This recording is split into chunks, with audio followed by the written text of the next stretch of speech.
এই জন্য আমার নবী বলে, যেই ব্যক্তি আমি নবীর প্রতি যত বেশি দুরূদ আদায় করবে জান্নাতের মধ্যে সেই ব্যক্তি আমি নবীর তত কাছাকাছি থাকবে।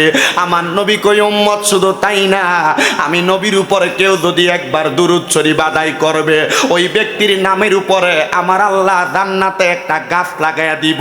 হে চিতপুর এলাকার ভাই বাবারা, একবার চিন্তা করে দেখেন, আপনার নামে একটা বাড়ি আছে হোমনা বাজারে, এবার আপনার বাড়িতে আপনি যখন ইচ্ছা তখনই যাইতে পারবেন। তো আপনি যদি নবীর উপর একবার দুরূদ পড়লে জান্নাতে একটা গাছ লাগায়, বারবার দুরূদ পড়লে জান্নাতে প্রতিবারে একটা একটা গাছ লাগানো হবে। আপনি যদি নামাজের কারণে দুজকি যান, রোজার কারণে দুজকে যান, হজ যাকাত দান সৎকার কারণে কোনো অন্যায়ের কারণে দুজকে যান, আল্লাহর কাছে বলতে পারবেন, আল্লাহ আমি আমার নামাজ দিয়া জান্নাতে যাইতে পারবো কিনা আমি জানি না, রোজা দিয়া জান্নাতে যাইতে পারবো কিনা আমি জানি না, হজ যাকাত দান সৎকার দিয়া জান্নাতে যাইতে পারবো কিনা জানি না, তবে আমার একটা পাওয়ার আছে, ওই পাওয়ারটার নাম হলো নবীজির দুরূদ শরীফ আদায় করেছি। আল্লাহ আপনার নবী বলেছে একবার দুরূদ শরীফ আদায় করলে জান্নাতের মধ্যে একটা গাছ লাগানো হইব। আমি তো বারবার দুরূদ শরীফ আদায় করছি আল্লাহ, তাহলে আপনি আমার একটাবার ওই জান্নাতের মধ্যে আমার গাছগুলা দেখান না। বান্দা হেকমত কইরা জান্নাতে ঢুকবো, গাছের নিচে যাইয়া বসবো, আমার আল্লাহরে বলবো, আল্লাহ জান্নাতের ভিতরে তো গাছ লাগাইছেন, আপনি আল্লাহ তো ইনসাফ দাতা, আপনি আল্লাহ আমার নামের গাছটা অন্য কারোর জায়গায় লাগান নাই, গাছে তো লাগাইছেন আমার জায়গার মধ্যে লাগাইছেন, আল্লাহ আমি এই জান্নাত থেকে বের হব না। আমার আল্লাহ বলবে উম্মতে মুহাম্মদি দ্বারা আমি আল্লাহ তাদেরকে হেকমতের মাধ্যমে মাফ কইরা দিব।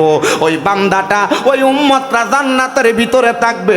হে আমার চিতপুর এলাকার মুরব্বী বাবারা, জ্ঞানী গুণী সুশীল সমাজেরা, পর্দার অন্তরালের মা বোনেরা, চিন্তা করে দেখো, একবার দুরুদে একটা গাছ যদি জান্নাতে লাগায়, বারবার দুরুদ পড়লে আমার আল্লাহ কতগুলা গাছ লাগাইবো। এই জন্য জবানকে বোবার মতো করে রাখবা না। আমার নবী অন্য জায়গায় আরেক হাদিসের মধ্যে বলে, দুনিয়ার জমিনে সবচাইতে বখিল এবং কিপটা হলো সেই ব্যক্তি। নবী গো কোন ব্যক্তি? আমার নবী কয়, যার সামনে আমি নবীর দুরুদ পড়া হয় কিন্তু সে তার জবানকে বোবার মতো করে রাখে। বোবার মতো না কইরা রাইখা মোহাব্বতের আওয়াজে উচ্চ কণ্ঠে দুরূদ শরীফ আদায় করেন, আল্লাহুম্মা সাল্লি আলা শরবত আছে মুহাম্মাদ ওয়া আলা আলি মিডিয়া লাগবে না, দিয়েন না, মুহাম্মাদ আল্লাহুম্মা সাল্লি আলা মাওলানা আদওয়ালা আলি সাইয়্যিদিনা মাওলানা মুহাম্মদ লা ইলাহা ইল্লাল্লাহু লা ইলাহা ইল্লাল্লাহু লা ইলাহা ইল্লাল্লাহু লা ইলাহা লা ইলাহা ইল্লাল্লাহ লা ইলাহা আল্লাহ হাসবি রব্বি জাল্লাল্লাহ মা ফি কলবি গায়রুল্লাহ নূরে মুহাম্মদ সাল্লাল্লাহু পর নূরে মুহাম্মদ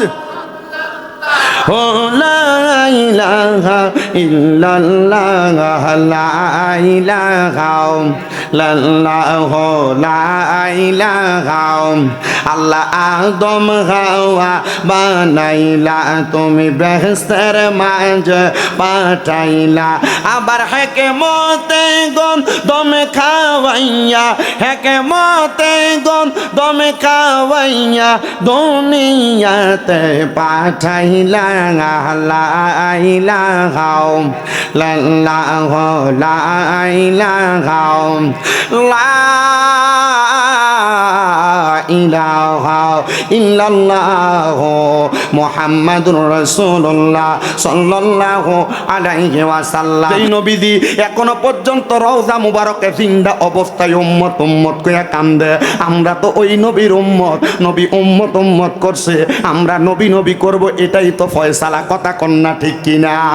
তো মানুষ আপনারে বাদে বলুক, অসুবিধা নাই, মনে কষ্ট নিবেন না। আশেক বলে লোকে আমায় বলে রে মন্দ, আরে আমার কাছে লাগে আনন্দ। বলেন লোকে আমায় বলে রে মন্দ, আরে আমার কাছে লাগে আনন্দ। আমার মন জানে মিহিজানি, আমার মন জানে মিহিজানি। নূর নবীর প্রেমেতে আমি দিশাহারি, নূর নবীর প্রেমেতে আমি দিশাহারি। আমি নবীর প্রেমের ভিখারি, আমি নবীর প্রেমের ভিখারি। নূর নবীর প্রেমেতে আমি দিশাহারি। আরে আমার যখন মরণ হবে, আমার দ্বারে আইসো গো নবী মরণের কালে। আরে আমার যখন মরণ হবে, আমার মরণ কালে গো নবী আইসো দেখিতে। আমি যেন তোমায় সালাম দিতে পারি, আমি যেন তোমায় সালাম দিতে পারি। আমি আমার নবীর প্রেমের ভিখারি। বলেন আমরা সবাই নবীর প্রেমের রে, বলেন আমরা নবীর প্রেমের ভিখারি, আমরা নবীর প্রেমের ভিখারি। নূর নবীর প্রেমেরই আমরা দিশারি। এবার আমার ভাইয়েরা, বাবারা, বন্ধুরা, যেই নবী উম্মত উম্মত করে, ওই উম্মত নবী নবী করবে, এটাই ফয়সালা। কথা কন্যা ঠিক কিনা? তো আপনার মনে প্রশ্ন, হুজুর আমরা যে নবী নবী করব, দুরূদ শরীফ পড়ব, নবীর দুরূদ সালাম গাইব, তো আমরার লাভটা কি হবে? আমার নবী কয় উম্মতের লাভ এক নাম্বার, যদি কোনো উম্মত নবী নবী করে, নবীর দুরূদ আদায় করে, তাইলে ওই ব্যক্তি যদি দুনিয়াতে যত বেশি নবী নবী করব, ওই ব্যক্তির মরার পরে আমার আল্লাহ তাআলা তারে আমার নবীর তত কাছে জান্নাতি বানাইয়া দিব। মানে আপনি যত বেশি দুরূদ আদায় করবেন, জান্নাতে নবীর তত কাছাকাছি থাকবেন। সুবহানাল্লাহ। ওই নবীর কাছাকাছি থাকলে লাভ আছে না নাই? আজকে কয় লাভ আছে না নাই? তো যত বেশি দুরূদ পড়বা, তত বেশি নবীর কাছে যাইবা, তত বেশি নবীর কাছে থাকবা। এজন্য আসে কয় আল্লাহুম্মা সাল্লি আলা পরবারে বার। বলেন আল্লাহুম্মা আইরে দুরুদের পাগল হইলে করবে নবী পার। বলেন দুরুদের পাগল হইলে করবে নবী পার। আল্লাহুম্মা সাল্লি আলা পর, আরে নবীর দুরুদ পড়ে যারা, আরে সঠিক মানে পায় গো তারা। বলেন নবীর দুরুদ পড়ে যারা, আরে সঠিক মানে পায় গো তারা। হাইরে অহরহ পর দুরুদ, অহরহ পর দুরুদ নবী মুস্তাফার। আল্লাহুম্মা সাল্লি আলা পরবারে বার। বলেন আল্লাহুম্মা সাল্লি আলা পরবারে বার। আইরে দুরুদের পাগল হইলে করবে নবী পার। বলেন দুরুদের পাগল হইলে করবে নবী পার। আল্লাহুম্মা সাল্লি আলা পরবারে বার। এই জন্য